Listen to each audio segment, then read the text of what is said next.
আসসালামু আলাইকুম। আমরা সকাল 8:30 থেকে 9টার মধ্যে হচ্ছে আমাদের গরুগুলারে গোসল করায় দিই। গোসল করায় খামারটা একদম ফ্রেশ করে পরিষ্কার করে ধুয়ে দিই। তারপর হচ্ছে 9টার মধ্যে হচ্ছে খাবার দিয়ে দিই দানাদার। তো সকালে একদম ভোরে আমরা ফজর নামাজের পর হচ্ছে আমরা খড় দিই গরুরে। তো 1-2 ঘন্টা হচ্ছে খড় খায়। তো খড় খাওয়ার পরে হচ্ছে আপনার আমরা 8:30 থেকে 9টার মধ্যে গরুর গোসল কমপ্লিট করি, যদি কারেন্ট থাকে আর কি। তো গোসল কমপ্লিট করার পরে হচ্ছে আমরা দানাদার দিয়ে দিই। দানাদার দিয়ে দেওয়ার পরে আবার খড় দিয়ে দিই। খড় দিয়ে দেওয়ার পরে হচ্ছে বিশ্রাম দিয়ে দিই। তো আমরা হচ্ছে দানাদার 2 বেলা দিই। প্রথমটা দিই হচ্ছে সকালে 9টা থেকে 9:30টার মধ্যে, এবং দ্বিতীয়টা দিই হচ্ছে সন্ধ্যার আগে বা সন্ধ্যার দিকে, মাগরিবের আগে দেওয়ার চেষ্টা করি। মাগরিবের নামাজের আগে দেওয়ার চেষ্টা করি।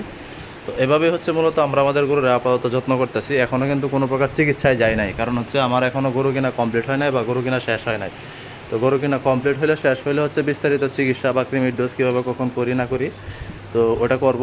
তো মূলত নিয়ম হচ্ছে আপনি খামারে গরু কেনার পরে কমপক্ষে 5 থেকে 7 দিন হচ্ছে এটা পর্যবেক্ষণ রাখা লাগে, দেখা লাগে যে আপনি আসলে কোনো গরুর কোনো সমস্যা আছে কিনা। তো আলহামদুলিল্লাহ এখন পর্যন্ত আমার কোনো গরুর সমস্যা দেখা দেয় নাই। তো আমি আরেকটু অপেক্ষা করতেছি, হচ্ছে আমি আরও 2টা গরু কিনবো। কেনার পরে হচ্ছে সবগুলা গরুকে একসাথে চিকিৎসা করব। তো ওটা হলে কী হয়, সুবিধা হয়, মানে মনে রাখতে সুবিধা হয়। তো এখন আপনার গরুগুলো দেখে রাখেন, এই যে হাড্ডি সাড্ডি সবগুলা গরু কিন্তু হাড্ডি সাড্ডি, দেখেন সবগুলা গরুর হাড্ডি দেখা যায়। আমি যে কিনছি এটার অবস্থা ভয়াবহ খারাপ। তো কিছুদিন পর ইনশাল্লাহ দেখানো হবে এই গরুগুলো আসলে কতটুকু মোটা তাজা হয়েছে। তো আমরা হচ্ছে এই যে দানাদার দিয়ে দিছি, হালকা পানি দিয়ে দিছি, বেশি পানি দেই নাই। বেশি পানি দিলে, দানাদারের সাথে বেশি পানি খাওয়ালে হচ্ছে গরুর পেট মোটা হয়ে যায়, এই জন্য হালকা পানি দিয়ে দিই। আমরা হচ্ছে গ্রাম অঞ্চলে যেভাবে হাঁসের যেভাবে পানির সাথে চ্যাপচ্যাপা করে দেওয়া হয়, এভাবে হালকা পানি দিয়ে আমরা দানাদার দিয়ে দিই।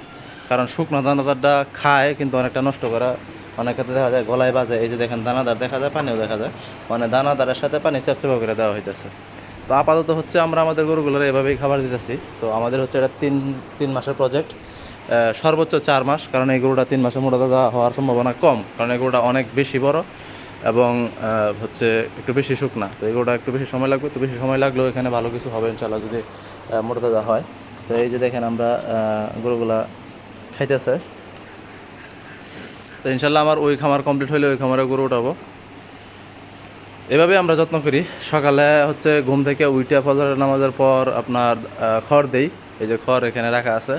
খড় দেওয়ার পরে হচ্ছে তাদেরকে হচ্ছে আপনার 9টার মধ্যে, 8:30 থেকে 9টার মধ্যে যদি কারেন্ট থাকে আমরা গোসল দিয়ে দিই। গোসল দেওয়ার সাথে সাথে দানাদার দিয়ে দিই। আপনারা দেখতেছেন গরুগুলোর শোলগুলো ভিজা আছে। তো এই অবস্থায় কিন্তু আমরা দানাদার দিয়েছি, এবং ফ্লোর ভিজা, মাত্র হচ্ছে গোসল করাইছি, একদম পরিষ্কার ফ্লোর। তো এই অবস্থায় দানাদার দিয়ে দিই। দানাদার দেওয়ার পরে হচ্ছে আবার অল্প একটু খড় দিব। খড় দেওয়ার পরে 11টা পর্যন্ত হচ্ছে তারা খড় খাবে, 11টা-12টা পর্যন্ত। তারপর হচ্ছে দুপুর 2টা পর্যন্ত রেস্টে থাকবে, 2টা-3টা পর্যন্ত রেস্টে থাকবে। এর মধ্যে কোনো খাওয়া দাওয়া হবে না। এই 3টা পর্যন্ত হচ্ছে তারা ঘুমাবে, তাদের ঘুমের টাইম। তারপরে 3টার পরে আবার আমরা খড় দেবো, 6টা পর্যন্ত খড় খাবে। 6টার সময় আবার দানাদার দেবো। দানাদার দেওয়ার পরে আবার খড় দেওয়া রাত 8টা থেকে 9টার মধ্যে আমরা তাদের সামনে থেকে সব ধরনের খাবার সরাই দিই। রাত্রে তারা হচ্ছে জাবর কাটায় এবং ঘুমায়। ভালো থাকবেন সবাই। আসসালামু আলাইকুম।